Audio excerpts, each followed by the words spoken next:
Bonjour, j'espère que vous allez bien, que vous avez eu une excellente semaine. Alors ce dimanche matin, nous allons poursuivre avec notre série d'échanges.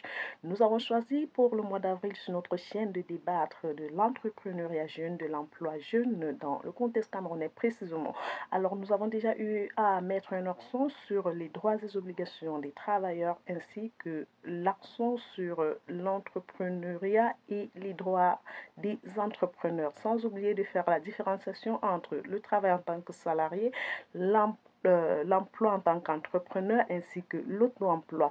Alors ce matin, nous allons pouvoir mettre un accent particulier sur un élément fondamental sans lequel tout ce que nous faisons sera en quelque sorte vain.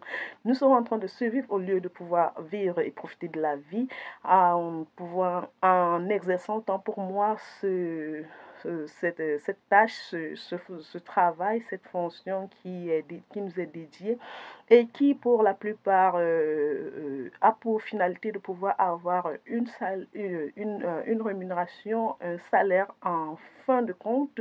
Bien que ce soit l'objectif majeur, ceci passe par plusieurs autres éléments tant que ce n'est pas pris en compte. Tout ce que nous ferons en quelque sorte sera juste pour combler un manque. Pourtant, il n'en devrait pas en être ainsi. Donc, nous allons mettre cet accent sur c'est que l'épanouissement au travail, l'épanouissement professionnel. Tel est le thème de ce matin. Et alors, pour pouvoir parler de l'épanouissement, comme nous l'avons vu autrefois, nous ne pouvons pas parler d'épanouissement professionnel sans parler d'épanouissement personnel. Donc, c'est là où on doit mettre la nuance ou alors la liaison entre l'épanouissement personnel et l'épanouissement professionnel.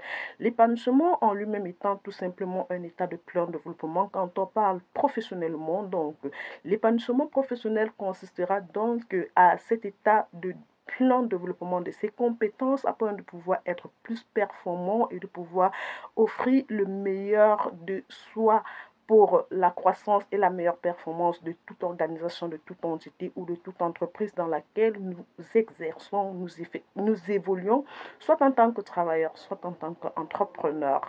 Alors, de ce fait, nous pouvons mettre l'accent sur plusieurs éléments clés qui pourront justifier de cet épanouissement ou alors qui pourront qualifier cet épanouissement sans lequel nous ne serons pas contents de pouvoir être des travailleurs, de pouvoir être des entrepreneurs, de pouvoir travailler à son propre compte.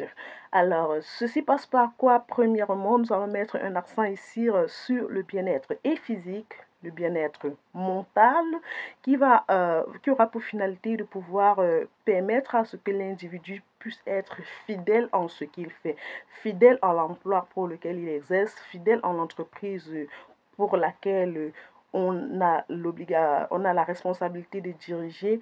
Donc, cet élément est un élément fondamental. Je reprécise, le bien-être physique et mental de l'individu au travail. C'est un facteur clé qui justifie ou alors qui pourra déterminer l'épanouissement professionnel de l'individu.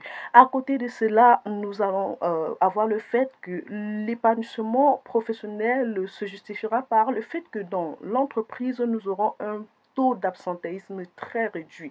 Une entreprise où la plupart des employés sont souvent absents et pour des raisons parfois banales, entre guillemets, euh, c'est un facteur qui pourra justifier du non-épanouissement du personnel. À côté de ces deux éléments, nous allons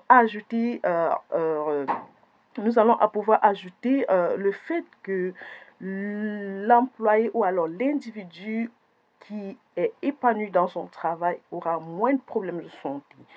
Dans ce sens que non seulement dans son état d'esprit sera assez libéré et son travail ne sera pas un fardeau pour ce dernier ou cette dernière et cela contribuera plus à son épanouissement qu'à être un fardeau qu'on doit pouvoir porter et pouvoir accumuler des choses dans l'organisme qui, à un certain niveau, ne pourra pas tenir, d'où les petits problèmes de maladie. Et donc, je souhaite à tout un chacun de pouvoir trouver ces astuces pour pouvoir, entre guillemets, déstresser.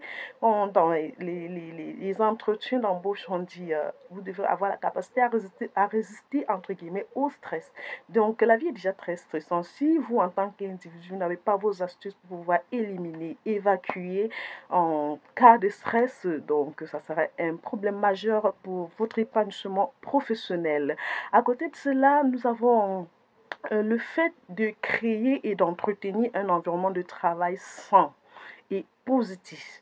Quand on est dans un environnement de travail où on peut se mouvoir, on peut s'épanouir, c'est le mot, on peut on peut se sentir à l'aise dans ce qu'on fait pour le travail que nous effectuons, pour des personnes avec lesquelles nous travaillons et pour les valeurs que l'entreprise dans laquelle nous travaillons ou l'entreprise pour l'entreprise pour laquelle nous avons la charge de la direction en tant qu'entrepreneur, nous sommes à l'aise, nous sommes heureux de pouvoir partager cet environnement, de pouvoir partager ces mouvances, partager les objectifs organisationnels, partager des valeurs et partager une culture d'entreprise qui rythme avec nos valeurs.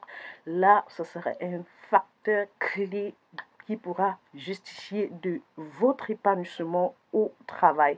À côté de cela, nous avons ce truc-là quand vous avez un minimum d'autonomie et que vous avez la capacité à prendre des initiatives, vous serez beaucoup plus motivé au travail. Dans ce sens, autant pour moi que vous serez en même de pouvoir vous fixer vos objectifs personnels.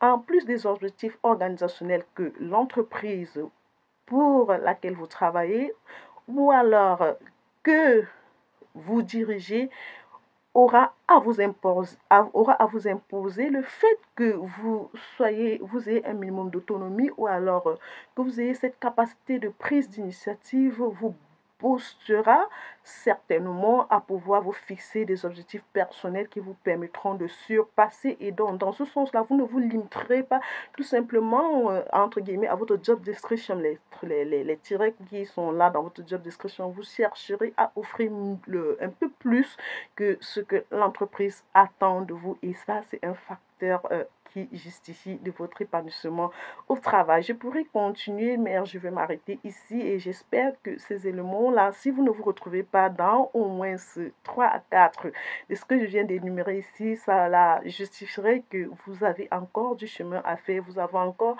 un grand travail à pouvoir effectuer sur votre personnalité en ce qui concerne vos objectifs professionnels et effectivement personnel pour pouvoir être assez aligné, assez équilibré entre votre vie personnelle et votre vie professionnelle. Ce qui justifiera tout ce que nous faisons. Le salaire, c'est le but, mais à côté de cela, il n'y a pas que le salaire qui compte en ce qui concerne l'épanouissement, en ce qui concerne le travail. Un travail pour lequel nous effectuons sans un minimum d'épanouissement, c'est une corvée et il n'en devrait pas en être ainsi. Chez nous, les chrétiens, le travail, c'est une bénédiction. Alors, j'espère que ceci vous aidera à vous poser de bonnes questions et à prendre de belles initiatives et de bonnes résolutions pour pouvoir offrir le meilleur de vous dans tout ce que vous faites. Portez-vous bien, c'est Flora. Si vous ne me connaissez pas, merci de consulter sur la description sur la chaîne pour pouvoir avoir un minimum de connaissances de ma personne.